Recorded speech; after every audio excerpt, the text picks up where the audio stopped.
Shrima Shri Aurobindo the divine path group को समस्त को स्वागत नमस्कार।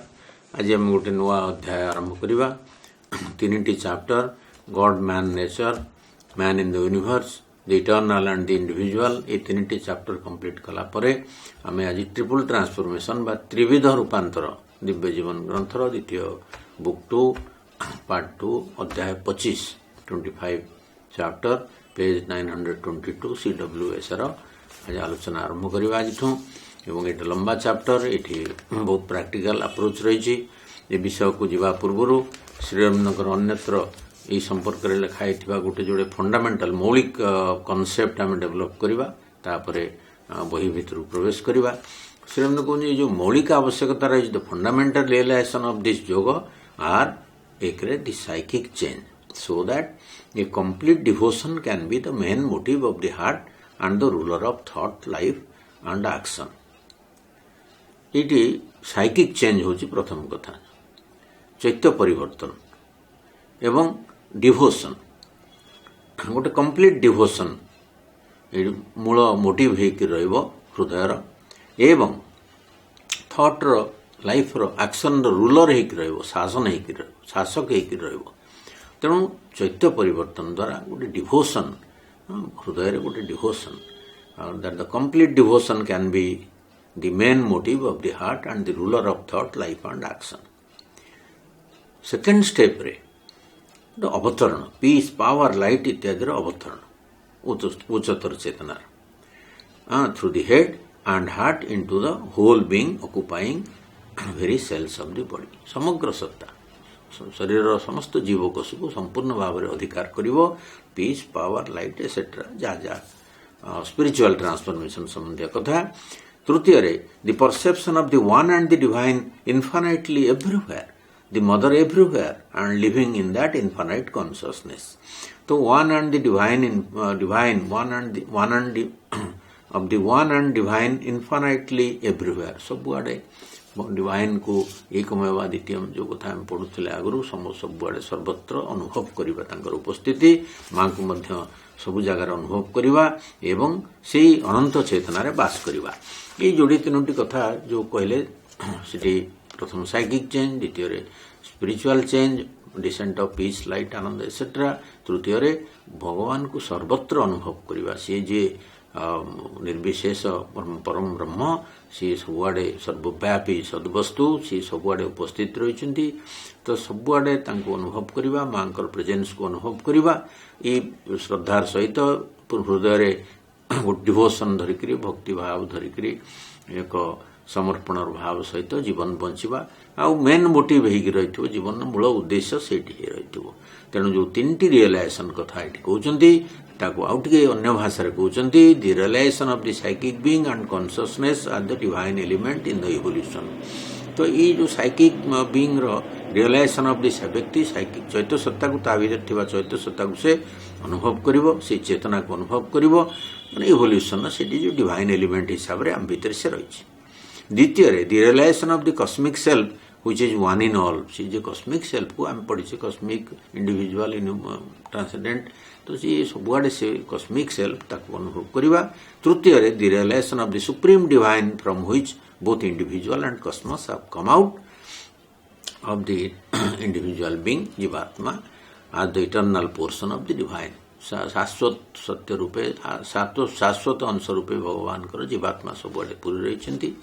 एवं से वन सुप्रीम डिवाइन को जे कि कस्मोस आउ इंडिविजुअल को धारण कर रही अनुभव करवा। ये हूँ मूल कथा आमर ये तीन भाग रे जिनस गुड़िक सब आमको आलोचना करवा आम विषय वस्तु को प्रवेश करवा। आपड़ देखिए प्रत्येक चैप्टर आरंभ रू केते गुडे मंत्र रही केते गुडे श्लोक रही उपनिषद निहाई गीतार निहाई ऋग्वेद निहाई केतबेले को पुराण गोटे गोटे श्लोक निहाई तो बहुत श्लोक चैप्टर सहित संबंध रखिरी से जिनस गुड़िक श्री सिलेक्ट करते आम गोटे गोटे आलोचना करवा। आज गोटे श्लोक नवा जोटा कि कठ उपनिषद सी कठ उपनिषद श्लोकटी है अंगुष्ठ मात्र पुरुषो मध्य आत्मनि तिष्ठति ईशानो भूत भव्यस्य न ततो विजुगुप्सते एतद् वै तत् तो ये यम नचिकेता कहते अंगुष्ठ मात्र पुरुषो मध्य आत्मनि तिष्ठति अंगुष्ठ मात्र पुरुष मध्य आत्मनि तिष्ठति ईशान भूत भव्यस्य ततः न विजुगुप्सते एतद् वै तत्। अन्वय कले यह पुरुष अस्माकं आत्मनि तिष्ठति आत्मनि मध्ये तिष्ठति अंगुष्ठ मात्र यह भूत भव्यस्य ईशान ततः न विजुगुप्सते। श्री रविनगर ट्रांसलेशन एपरी the Purusha who is seated in the midst of our self is no larger than the finger of man. ये अंगुष्ठ मात्र अंगुष्ठ प्रमाणर ये पुरुष रही आम भितरे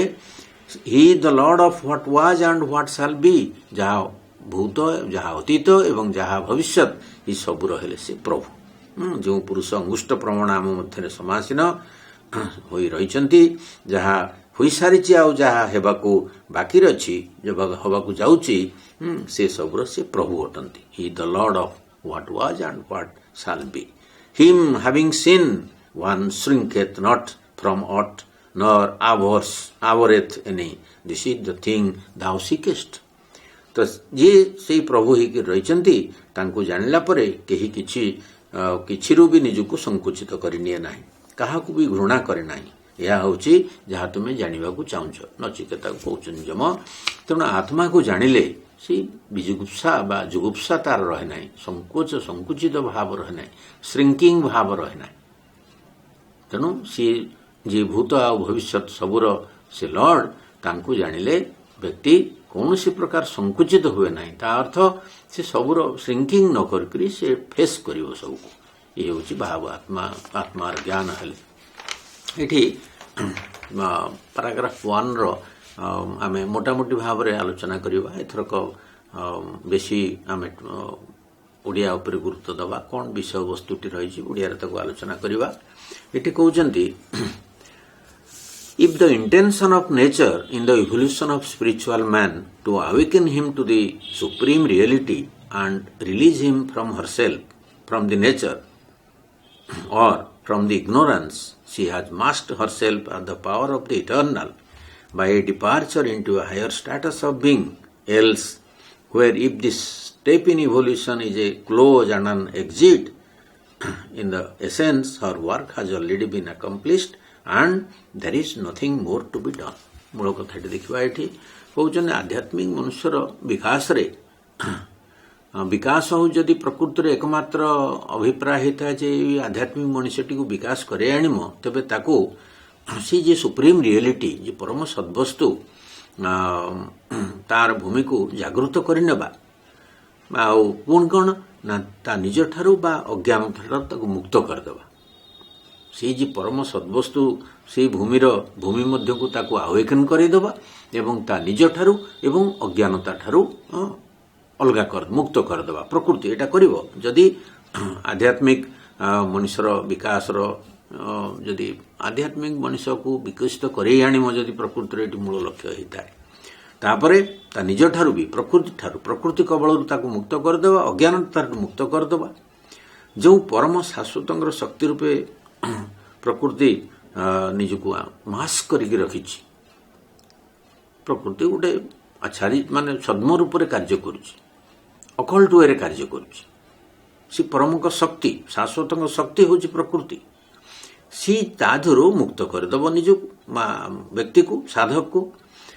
एवं जदि अन्य कौटी अन्य कौन अवस्थित तांकर कौन गोटे हायर स्टेट थाए उच्चतर स्थिति थाए ता भीतर को उन्नीत करे नब से मनुष्य को मुक्ति देदेव आध्यात्मिक मनुष्यर विकास बा आध्यात्मिक विकास जदि प्रकृतिर लक्ष्य होता है ताहले ताको ये सब अज्ञानतार मुक्त करके ताको गोटे हायर स्टेट को नहीं आउ जदि कौटी सत्तांकर हायर स्टेट अच्छी सेठी की नहीं प्रकृति विवर्तन ये सोपानटी गोटे पाखरु आर पाख को ताको उन्नीत करदेव ताको गोटे मुक्ति देदेव एवं ताको बाहर को जमती तार ऊर्ध्व को उठे नब यही प्रकृतिर उद्देश्य हाँ सेपट को से द्वार बाट देकर आउ गोटे द्वार बाट देकर से मुकुली जाता ता विवर्तन रे सेटा गोटे सोपान होकर रही था तेबे कह हम जे मर्मत इन द एसेंस प्रकृतिर कार्यटी सिद्ध हो आसिलानी आउ दिगरे अधिक किछ करिवार नाही। तेणु जदि आध्यात्मिक विकास मनुष्यर लक्ष्य बड़ लक्ष्य हुए एवं प्रकृतिर जदि सेठी लक्ष्य होता है तेबे प्रकृति कौन प्रकार ता निज ठारू एवं अज्ञानता ठारू ताको मुक्त कर रिलीज कर आउ गोटे द्वार दे उच्चतर भूमि मध्य को उन्नीत कर दियंता से रिलीज हो जाता एवं सेटा गला परे आमे भावन्ते प्रकृतिर कार्य समाप्त हो तार चरम लक्ष्य सिद्ध हो गला ताको आ किछि बेसी करिवार नाही। एठी गोटे प्रथम गोटे आर्गुमेंट दउछन तापर कहउछन से सब संबंध रे जते जते एई संबंध विकास हेछि मनुष्यर जते आध्यात्मिक विकास हेछि जते धारा हेछि सब विभिन्न साधु संत धर्म इत्यादि भीतर देकरी हमर परंपरा भीतर देकरी केते केते भारतर परंपरा रही जोगर परंपरा रही साधनार परंपरा रही बहु प्रकार शिव शक्त ठू आरंभ कर शक्ति पूजा पुणी भक्ति मार्ग रही ज्ञान मार्ग रही कर्म मार्ग रही केते प्रकार मार्ग रही से भीतर देकरी मनुष्य को भारत वर्ष मनुष्य प्रस्तुत हो तार आध्यात्मिक सिद्धि से प्राप्त करिछि एवं से आध्यात्मिक सिद्धि प्राप्त करने सब तार मेथड मध्य सब डिटेल्ड वे रे सब गुड़िक निर्धारित होइछि पुंखानुपुंख भाव रे रास्ता निर्धारित होइछि सेतमे कहउछन्ति the way have been built रास्ताटी तैयारी हो सारिछि एवं से रास्ता रे चलिबार क्षमता मध्य विकसित होइछि बहुत लोकंकर से क्षमता मध्य लाभ होइछि सेमाने सिद्धि प्राप्त करिसेंति सृष्टिर लक्ष्य बा अंतिम शिखर प्रकट हो सारिछि सृष्टिर लक्ष्य जहाँ भी होना कहीं से जो मार्ग मानक जाकरी से जहाँ जहाँ लक्ष्य से सबू रिवील्ड हो सारी द गोल और the last height of creation is manifest जहाँ बाकी रही प्रत्येक आत्मा व्यक्तिगत रूपे प्रत्येक सोल व्यक्तिगत रूपे उचित अवस्था आपणार विकास मोड़ पर्यंत आसी पहुँचवा आध्यात्मिक मार्ग में प्रवेश करी निम्नतर जीवन रू बाहरी जावा तेणु जेते जेते हाइट ऑफ क्रिएशन तो स्थिर हो जाइए जीवन रू केमती कौन रहिला लाइफ माने कौन बाकी रहिला प्रत्येक आत्मा व्यक्तिगत भाव रे तार राइट स्टेज रे and right turn of its development रे से स्पिरिचुअल रास्ता को से उन्नीत उत्तीर्ण हो जीव एवं तार जो निर्धारित रास्ता बा से जो रास्ता टी चूज करछि ए इनफीरियर एक्जिस्टेंस रू ये निम्नतर प्रकृति रू से मुक्त हो जीव से रास्तार चलिक एटा भी हो एटा हला कोन जे मुक्तिर कथा कहले एठी मनुष्य अज्ञानतारू बा निम्नतर प्रकृति रू किपरि भाव रे मुक्त होकरी तार से लक्ष्य से पहुँचब कौ लक्ष्य ना जो साधनार मार्ग जेपरि लक्ष्य स्थिर करछि से लक्ष्य को प्राप्त करवा ये सब जिनस हो सारी एठी कहउछन तांकर जुक्ति होउछि but we suppose that there is a further intention, not only a revelation of the spirit, but a radical and integral transformation of nature. एठी किंतु कथाटा सरीब ना आउ गोटे फार्दर एम रही आम जदि आम आगु मानि नहीं कथा जे एठू प्रकृति रही अटकिक आगु से जीव एवं स्पिरिट कर जो से रिविलेशन बा आत्म प्रकाशर जो कथा रही से खाली नुह प्रकृतिर आमूल आ संपूर्ण रूपांतर साधन होबार अच्छी खाली जे स्पिरिट मैनिफेस्ट करेंगे से कथा नुह not only revelation of the spirit but radical and integral transformation of nature आमूलचूल परिवर्तन प्रकृतिर सामग्रिक परिवर्तन रैडिकल एंड इंटीग्रल ट्रांसफॉर्मेशन होची मूल कथा प्रकृति ये अटकी जीव ना निश्चित भाव में तार परिवर्तन दरकार एक कथा एटा बाकी रही आम एमती कहबानी जे से सिद्धि प्राप्त करिगला मुक्ति होगला निर्वाण होगला ये निम्न प्रकृति से मुकुलीगला प्रकृतिर जेते जेते सब रही विधान ता भितर साधना मार्ग रे जाइकरी से मुक्त होगला एवं रिलीज होगला लिबरेशन होगला सोल रो एटी कथा सरुना जदि एटी कथा सर आम जानते प्रकृतिर सब जगह उद्देश्य सिद्ध होगला आपको किछ करिवार नाही किंतु आउरी गोटे कथा रही जोटा खाली जे स्पिरिट रिविल्ड हेबे कथा नुह से प्रकृतिर रूपांतर ये हम केमतिया रूपांतर गोटे राडिकाल चेंज हम गोटे इंटीग्रल ट्रांसफॉर्मेशन हम यहाँ हूँ आमर जोगर उद्देश्य से कथा कहे तेणु स्पिरिट कर जो मानविक मनीष को मनीष भीतर स्पिरिट अच्छी स्पिरिट देह धारण करके आसचंती तो that is a will in her to effectuate a true manifestation of the embodied life of the spirit that is a will in her to effectuate a true manifestation जो spirit ये देह धारण करचंती तांकर शारीरिक जीवन गोटे यथार्थ अभिव्यक्ति को चरितार्थ करने प्रकृति भितर गोटे संकल्प कार्यकारी रही स्पिरिट माने पुरुष पुरुष ये एम्बॉडीड लाइफ शरीर धारण करचंती कहीं शरीर धारण करचंती ना निज को पूर्ण रूप से अभिव्यक्त करेंगे प्रकृति मध्य तांकर शक्ति हिसाब रे ये कार्य रे लगी पड़ी तेणु प्रकृति भीतर भी गोटे विल कार्य करुच्ची किपरि भाव रे गोटे स्पिरिट निज को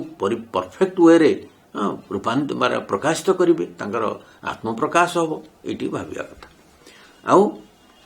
अविद्या भितर विद्या को प्रवेश करी से प्रकृति से कार्यटी समाप्त संपन्न करिवो संपूर्ण करिवो